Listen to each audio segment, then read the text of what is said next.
ഇന്ന് നമ്മൾ നോക്കുന്നത് പാലസ്തീന്റെ ചരിത്രത്തിലെ ഒരു നിർണായകമായ കാലഘട്ടമാണ്. ഓട്ടോമൻ ഭരണത്തിൽ നിന്നും ബ്രിട്ടീഷ് ഭരണത്തിലേക്കുള്ള മാറ്റം. ഏകദേശം 400 വർഷത്തോളം പലസ്തീൻ ഓട്ടോമൻ സാമ്രാജ്യത്തിന്റെ ഭാഗമായിരുന്നു. അതൊരു സമാധാന കാലഘട്ടമായിരുന്നു എന്ന് തന്നെ പറയാം. അപ്പോൾ ഈ 4 നൂറ്റാണ്ടിലെ സമാധാനം പെട്ടെന്നെങ്ങനെ തകർന്നു? ഇന്നത്തെ സംഘർഷങ്ങൾക്ക് കാരണമായ ആ മാറ്റങ്ങൾ നമുക്ക് നോക്കാം.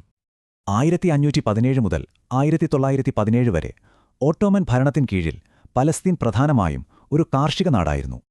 അവിടുത്തെ ജനസംഖ്യയിൽ ഭൂരിഭാഗവും അറബികളായിരുന്നു. പിന്നെ ജെറുസലേം പോലുള്ള നഗരങ്ങളിൽ ചെറിയൊരു ജൂതവിഭാഗവും താമസിച്ചിരുന്നു. അങ്ങനെയിരിക്കെയാണ് 1558 ഒരു പ്രധാനപ്പെട്ട നിയമം വരുന്നത്, ഓട്ടോമൻ ഭൂപരിഷ്കരണ നിയമം. ഇത് പിന്നീട് അവിടുത്തെ കർഷകർക്ക് വലിയ തിരിച്ചടിയായി. 19-ാം നൂറ്റാണ്ടിൽ 2 പുതിയ ശക്തികൾ രംഗത്തേക്ക് വന്നു. അത് ആ നാടിന്റെ ഭാവിയെ തന്നെ മാറ്റിമറിച്ചു. അതിലൊന്ന് യൂറോപ്യൻ സാമ്രാജ്യത്വത്തിന്റെ വളർച്ചയായിരുന്നു. അവർക്ക് വിശുദ്ധ നാട്ടിൽ വലിയ തന്ത്രപരമായ താൽപ്പര്യങ്ങളുണ്ടായിരുന്നു. രണ്ടാമത്തേതായിരുന്നു സൈനിസത്തിന്റെ വരവ്. ആ പ്രദേശത്ത് വ്യക്തമായ ലക്ഷ്യങ്ങളുള്ള ഒരു പുതിയ രാഷ്ട്രീയ പ്രസ്ഥാനം. 1897 ആദ്യത്തെ സൈനിസ്റ്റ് കോൺഗ്രസ് ഈ ലക്ഷ്യം ഔദ്യോഗികമായി പ്രഖ്യാപിച്ചു. അതോടെ അലിയ എന്ന് വിളിക്കുന്ന കുടിയേറ്റങ്ങൾ തുടങ്ങി. 1-ാം ലോക മഹായുദ്ധത്തിനു മുൻപ് തന്നെ ഈ അലിയകൾ വഴി 10,000-കണക്കിന് ആളുകൾ കിഴക്കൻ യൂറോപ്പിൽ നിന്ന് ഇങ്ങോട്ട് കുടിയേറി.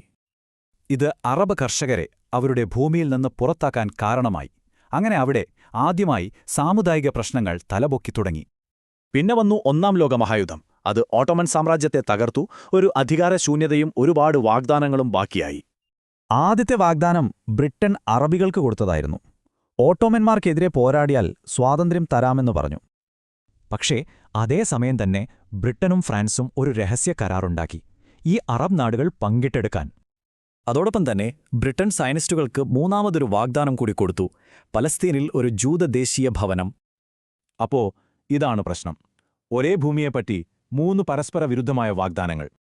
യുദ്ധം കഴിഞ്ഞപ്പോൾ ഈ വാഗ്ദാനങ്ങളുടെല്ലാം കാര്യത്തിൽ ഒരു തീരുമാനമെടുക്കേണ്ടി വന്നു. അധികാരം മുഴുവൻ ബ്രിട്ടന്റെ കയ്യിലായിരുന്നു. 1917 ബ്രിട്ടീഷ് ജനറൽ അലൻബി ജെറുസലേം പിടിച്ചു. അതോടുകൂടി 4 നൂറ്റാണ്ടത്തെ ഓട്ടോമൻ ഭരണം അവിടെ തീർന്നു.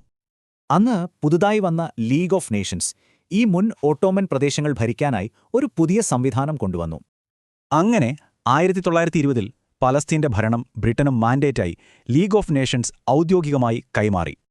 ഈ പുതിയ ഭരണമാറ്റം പതിറ്റാണ്ടുകൾ നീളുന്ന ഒരു വലിയ സംഘർഷത്തിന് അവിടെ തുടക്കമിടുകയായിരുന്നു. ഇതിന്റെയൊക്കെ ഫലം എന്തായിരുന്നു? വലിയൊരു അവിശ്വാസം. ഇത് സൈനിസ്റ്റ് കുടിയേറ്റത്തിനും അറബ് ചെറുത്തുനിൽപ്പിനും ഒരുപോലെ വഴിയൊരുക്കി.